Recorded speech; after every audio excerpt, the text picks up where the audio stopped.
You've been lied to about belly fat, not by fitness influencers or diet gurus, but by your own body. Right now, as you're watching this, your arms are burning fat. Your face is burning fat. Your legs are burning fat. But your belly? Locked. Completely off limits. And it will stay that way for another 17 days. Here's why. Your body has a priority list and your abs are dead last. While you're losing weight everywhere else, your metabolism is actively protecting your midsection through a hormonal defense system you didn't even know existed. But on day 18, something breaks. A biological switch flips.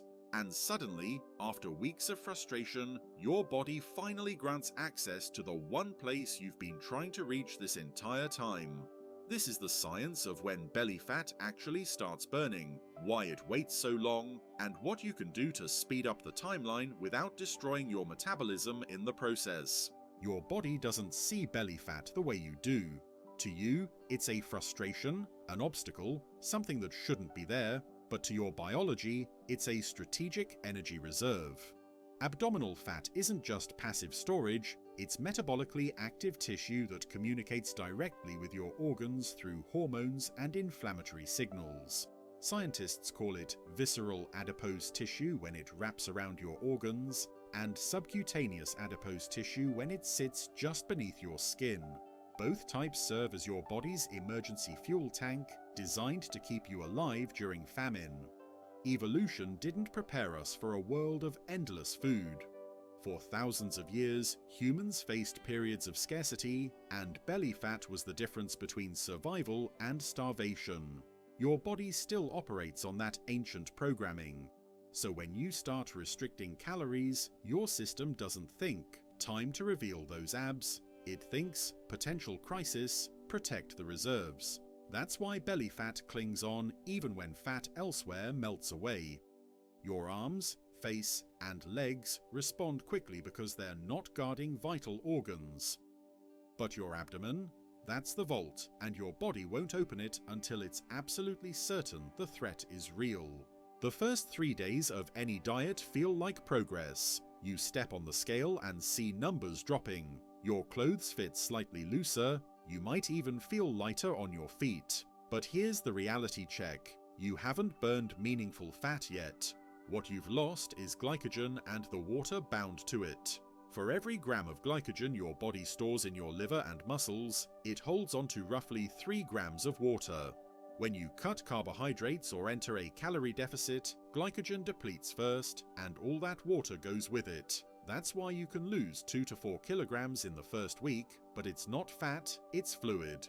Your brain operates on glucose as its primary fuel. When you stop feeding it through regular meals, your liver starts converting glycogen back into glucose to keep your brain running smoothly. This process keeps you functional, keeps your energy stable, but it doesn't touch stored fat. Not yet. Your insulin levels begin dropping during this phase, which is the first domino in a long chain reaction. But your body is still testing the waters, trying to figure out if this calorie restriction is temporary or permanent. Only when glycogen runs completely dry does your metabolism make the critical shift. Around day 4 or 5, your glycogen reserves hit empty. Insulin drops to its lowest baseline, and your body faces a decision: panic or adapt. This is where metabolic flexibility begins, the ability to switch from burning sugar to burning fat. Your liver starts producing ketones from fatty acids, molecules that can fuel your brain when glucose is scarce. For most people, this transition feels uncomfortable. You might experience headaches, irritability, low energy, or brain fog. That's not weakness, that's your body recalibrating its entire energy system. But here's the critical detail. Just because you've entered fat-burning mode doesn't mean your body targets belly fat yet. The fat your system burns first is the easiest to access. It pulls from fat cells in your arms, legs, back, and face, areas with higher blood flow and more receptors that respond to fat-mobilizing hormones like adrenaline and noradrenaline. Your belly fat, especially the visceral layer around your organs, has fewer of these receptors. It's biologically stubborn by design, so even though you're burning fat, it's not coming from where you want it most. That's the cruel irony of week 1.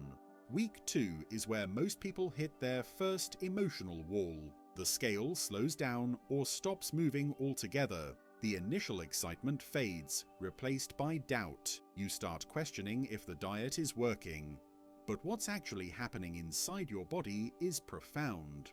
By day 10 to 14, your metabolism undergoes metabolic adaptation, a survival mechanism that slightly reduces your energy expenditure to preserve resources. Your body becomes more efficient at squeezing energy from fewer calories. Heart rate may lower slightly, body temperature drops a fraction, and hunger hormones like ghrelin increase while satiety hormones like leptin decrease. This adaptation isn't failure, it's intelligence. Your body is learning to operate on less without collapsing, and while it feels like resistance, it's actually preparation. During this phase, your insulin sensitivity begins improving, meaning your cells respond better to smaller amounts of insulin. This is the key that eventually unlocks belly fat, but it takes consistent pressure. If you quit during week 2, you're walking away right before the breakthrough. The body has stabilized, hormones are recalibrating, and the stage is set for the next shift, the one that finally targets the midsection. Between week 3 and week 4, something significant happens. Your body stops fighting the deficit and starts embracing it. With glycogen consistently low, insulin baseline stable, and fat oxidation running efficiently, your metabolism begins prioritizing visceral fat, the deep abdominal fat wrapped around your liver, intestines, and kidneys. Why? Because visceral fat is more metabolically active than subcutaneous fat. It releases fatty acids more readily into the bloodstream when energy is needed. Your body burns what's easiest to mobilize, and at this stage, visceral fat is finally on the table. You won't see this visually at first. Visceral fat sits beneath muscle and subcutaneous layers, hidden from the mirror. But internally, your health markers begin improving. Blood pressure drops, fasting glucose stabilizes, cholesterol ratios shift favorably. These are signals that your metabolism is accessing the dangerous fat, the kind linked to heart disease and diabetes. This invisible progress is more important than aesthetics, but most people never reach this point because they give up when the mirror doesn't change fast enough. If you can push through week 3, you've crossed into the phase where real transformation begins. Week 4 to week 6 is where consistency pays off. By now, your body has fully adapted to the calorie deficit. Hormones have found a new equilibrium. Insulin remains low most of the day, cortisol is managed through proper sleep and stress control, and growth hormone levels may increase to protect muscle mass while encouraging fat breakdown. This is the sweet spot, metabolic flexibility at its peak. Your body seamlessly switches between using dietary energy and stored fat depending on availability, and crucially, it starts pulling from subcutaneous belly fat, the layer just beneath your skin that you can pinch. This is when visual changes accelerate. Your waistline begins tightening, clothes fit differently, you might notice definition appearing where there was none before. The frustrating plateau of weeks 2 and 3 suddenly gives way to noticeable progress. Fat loss doesn't happen in a straight line, it happens in bursts. Weeks of invisible internal changes suddenly manifest externally. It's like a delayed reveal, your body was working the entire time, you just couldn't see it. Science shows that for most people, the abdomen is the last region to lean out, but once it starts, it compounds quickly. But not everyone hits this point at the same time. Genetics, starting body composition, stress levels, sleep quality, and hormone health all influence the timeline. Someone with insulin resistance or chronically elevated cortisol may need 8 to 12 weeks before seeing belly fat reduction. Someone with better metabolic health and lower baseline stress might notice changes by week 4. The key variable isn't time, it's consistency. The body rewards sustained effort, not intensity. Crash diets shock the system and trigger rebound fat storage. Moderate deficits teach the body that it's safe to release reserves. There's a common fear that dieting will slow metabolism to a crawl, making fat loss impossible. The truth is more nuanced. Yes, metabolic adaptation reduces energy expenditure slightly, around 5 to 15% depending on the severity of the deficit and how long you've been dieting, but this isn't permanent metabolic damage, it's a temporary adjustment. When you return to maintenance calories gradually, metabolism rebounds. What causes long-term metabolic suppression isn't dieting itself. It's extreme restriction, followed by binge cycles that confuse the body's regulatory systems. Another misconception is that targeting belly fat through specific exercises works.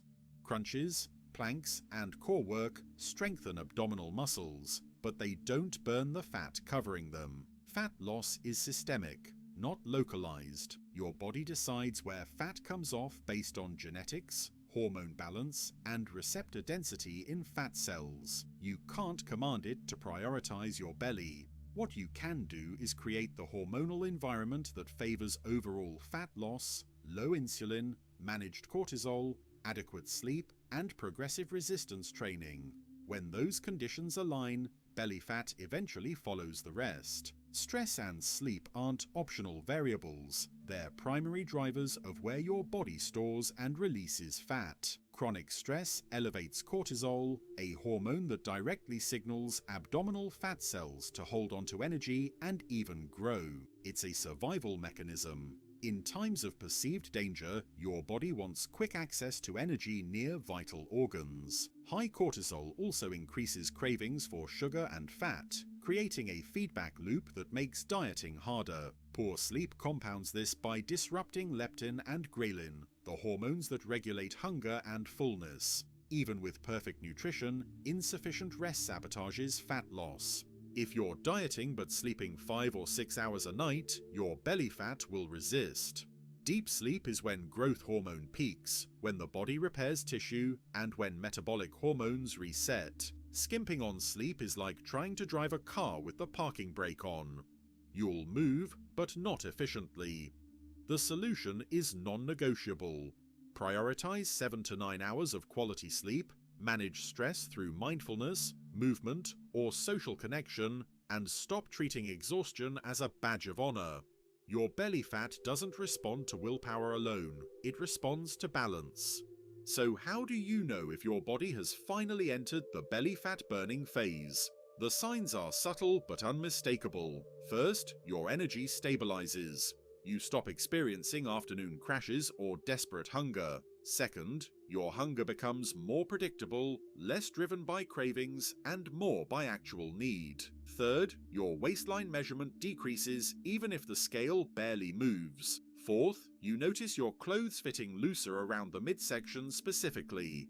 And fifth, your mood improves, a sign that hormones are balancing and inflammation is dropping. These markers are more reliable than the number on the scale because weight fluctuates daily due to water, digestion, and sodium intake. Body composition changes are the real measure of progress. If your waist is shrinking, you're burning fat, period. Some people also notice their body temperature rising slightly during activity, a phenomenon called thermogenesis, where the body generates heat as a byproduct of increased fat oxidation. These aren't dramatic shifts, they're whispers, but if you pay attention, they tell you exactly what's happening inside. Reaching the point where belly fat burns is only half the battle. Maintaining that state is where most people fail. After weeks of dieting, the temptation to relax, to celebrate with cheat meals, to ease off the discipline becomes overwhelming, and that's where progress unravels. The body, still adapting to lower intake, is primed to store energy efficiently. Overeating after prolonged restriction triggers a rebound effect, where fat returns faster than it left. This isn't failure, it's biology. The solution is gradual reverse dieting, slowly increasing calories while maintaining the habits that got you there. Think of fat loss as building a new metabolic baseline, not a temporary fix. The goal isn't just to lose belly fat, it's to teach your body a new way of operating. Consistent meal timing, balanced macronutrients, Regular movement, stress management, and quality sleep aren't tools you abandon once the fat is gone. They're the environment you create to keep it gone. If you treat dieting as a sprint, you'll regain everything. If you treat it as a lifestyle recalibration, the results stick. That's the difference between transformation and temporary change. The answer to how long before your belly fat burns isn't one size fits all, but science gives us a window. For most people, with a moderate calorie deficit, balanced nutrition, and consistent habits, the body begins targeting abdominal fat between week 3 and week 6. The first 2 weeks are preparation, clearing glycogen, stabilizing insulin, and adapting metabolism. Week 3 to 4 hits visceral fat, the internal layer around organs. Week 4 to 6 reaches subcutaneous belly fat, the visible layer you've been chasing. But here's the deeper truth. The timeline matters less than the process. If you're focused only on when it happens, you'll miss the quiet victories along the way. Better sleep, stable energy, reduced inflammation, improved blood markers. These are wins that matter more than aesthetics. Belly fat is a symptom, not the root issue. It reflects years of hormonal imbalance, stress, poor sleep, and inconsistent habits. When you address those, the fat becomes a side effect of health, not the goal itself. If you're 2 weeks into a diet and feel discouraged because your stomach hasn't changed, hear this. You're not failing. You're right on schedule. The body doesn't work on your timeline, it works on biology's timeline. And biology is slow, deliberate, and intelligent. It's protecting you from perceived danger. Your job is to show it, through consistency, that there's no danger, that food is still coming, that stress is managed, that sleep is prioritized. When your body feels safe, it releases the reserves, not before. The hardest part of fat loss isn't the diet itself, it's the patience required while your body catches up to your intentions. Week 2 feels like failure because nothing is visible yet, but internally, everything is shifting. Insulin is dropping, hormones are recalibrating, fat oxidation is increasing. By week 4, those invisible changes become visible. By week 6, they compound. By week 8, you barely recognize the person in the mirror, but only if you stay consistent through the silence. That's the secret no one tells you. Progress is happening long before you see it. So if you're in the middle of a diet and questioning whether it's working, measure progress differently. Track waist circumference, not just weight. Notice how your clothes fit. Pay attention to energy levels, hunger patterns, and sleep quality. These are the real indicators of metabolic change. And if those are improving, trust that the belly fat will follow. It has no choice. Once insulin drops, cortisol stabilizes, and metabolic flexibility kicks in, fat becomes fuel, and your body will burn it when it's ready. Your belly fat wasn't built in a week, and it won't disappear in one either, but with science, patience, and consistency, it will disappear. The question isn't if, it's when. And now you know the answer. Somewhere between week 3 and week 6, depending on your starting point, your body flips the switch. The vault opens, the reserves become available, and everything you've been working toward finally shows up in the mirror.